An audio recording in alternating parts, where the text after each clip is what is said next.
Kita akan melakukan sinematik dengan lagu Gam Gam Gam Piara.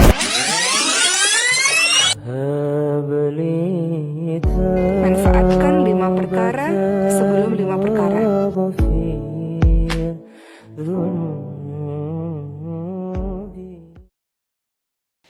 Jadi mudah-mudahan Allah jaga hati kita, baik ketika kita diuji, bahkan ketika kita diberi nikmat, supaya dalam dua keadaan ini kita tetap menjadi mukmin yang ajaban, yang ideal, yang baik, yang insya Allah Allah suka sama kita.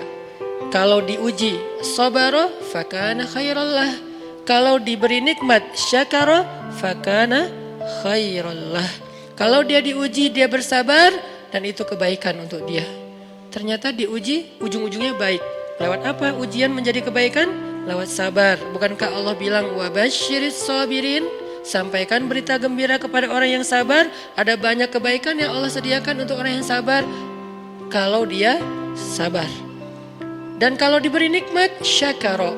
Kalau diberi nikmat dia bersyukur. Fakana khairallah. Kenapa nikmat kok menjadi kebaikan? Maksudnya dengan dia bersyukur Allah tambahkan kebaikan itu. La in syakartum la azidannakum. Jadi orang beriman itu kayaknya hidupnya tuh harusnya sih nggak ada bete-nya. Hidupnya tuh nggak ada istilah, aduh hari ini gue kayak rugi banget nih. Nggak ada orang beriman rugi. Kan hidup kita tuh di antara dua itu kan. Cuman varian ujian itu aja macam-macam. Varian ujian itu misalnya kalau di surat Al-Baqarah Allah menyebutkan 3 varian ujian kan. Ba'sa, dharra, zulzilu.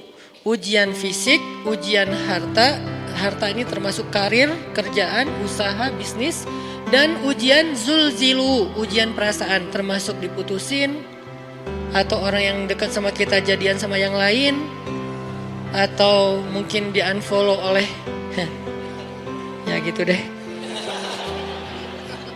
Saya kalau udah ngebahas bab ini agak gimana gitu. Jadi 3 varian ini masuk kategori apa? Masuk kategori ujian. Tetap aja 2. Kalau nggak ujian nikmat antara 2 itu nih. In asabathu sarra syakara wa in asabathu dharra sabara. Udah gitu aja. Dan nanti bahkan sampai ayatnya gini. Alladzina yunfiquna fis sarra'i wad dharra. Orang yang tetap beramal soleh lewat hartanya dalam keadaan dia berkelebihan atau dalam keadaan dia kekurangan. Itu mukmin, keren banget gitu. Dia tuh nggak pernah kehilangan kesempatan berbuat baik. Baik beramal soleh ketika dia dalam keadaan dikasih nikmat maupun beramal soleh ketika dia dikasih ujian tetap aja beramal soleh. Contoh yang ayat tadi.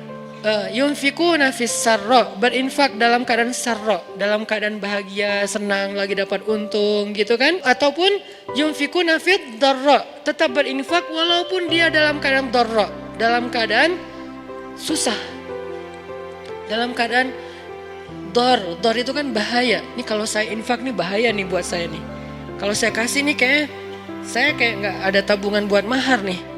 Kalau saya kasih ke dia, terus saya gimana? Gitu kan? Ini dor banget nih, bahaya banget nih. Tapi dia tetap berinfak. Siapa yang mencontohkan hal seperti itu? Selain pastinya Rasulullah udah gak diragukan lagi. Yang jadi kayak simbol berinfak walaupun dia butuh. Orang-orang Ansor. Yu'thiruna ala anfusihim walau kana bihim khasasah. Mereka mendahulukan orang muhajirin atas dirinya sendiri. Walaupun sebetulnya dia juga butuh kepada kebaikan itu.